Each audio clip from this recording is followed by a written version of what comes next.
Hello तो दोस्तों अस्सलामु अलैकुम। Welcome back once again Kureja vlog and my daily life on Facebook and Kureja vlog from YouTube. अच्छा तो दोस्तों, कितना दिल फरेब नज़ारा है ये। देखिए कितना पुर जोश और पुरअमन नज़ारा दिख रहा है ये। पर ये जो दिख रहा है ये इस तरह है नहीं, क्योंकि ये जो पानी जिस तरह बह रहा है इतनी खामोशी के साथ, ये कितने राज अंदर दफन किए हुए जा रहा है और कितने लोगों की ज़िंदगियां तबाह व बर्बाद करता हुआ जा रहा है। दोस्तों, ये आबी जारियत है जो कि इंडिया की तरफ से पाकिस्तान को भुगतनी पड़ रही है। ये आज से नहीं, ये अरसे दराज से ये नज़ारा चल रहा है और ये इसी तरह ही चल रहा है।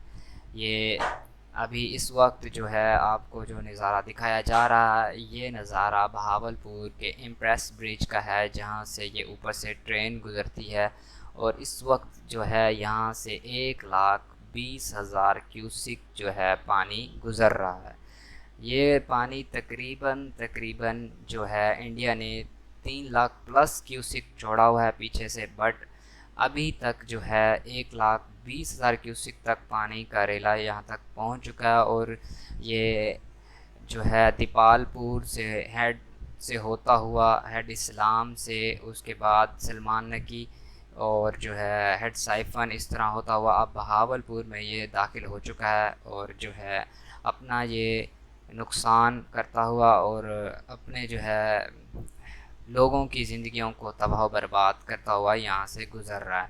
इसके ऊपर हमारी गवर्नमेंट ने क्या एक्शन लिया है, हमारे आला हुकाम ने क्या एक्शन लिया है, उन तमाम लोगों से मेरी रिक्वेस्ट है कि अगर जो लोग पानी में फंसे हुए हैं या जिनका कि तबाह बर्बाद हो चुके हैं, जो नुकसान हो चुका है, तो उन लोगों के लिए मेहरबानी करके हमारी गवर्नमेंट जो है अच्छी पॉलिसी अप्लाई करके उन लोगों को सेफ़ ज़ोन तक ले जाए और उन लोगों के साथ रहनुमाई करें, उन लोगों को अनाज वगैरह और रिहाइश की जगह दी जाए।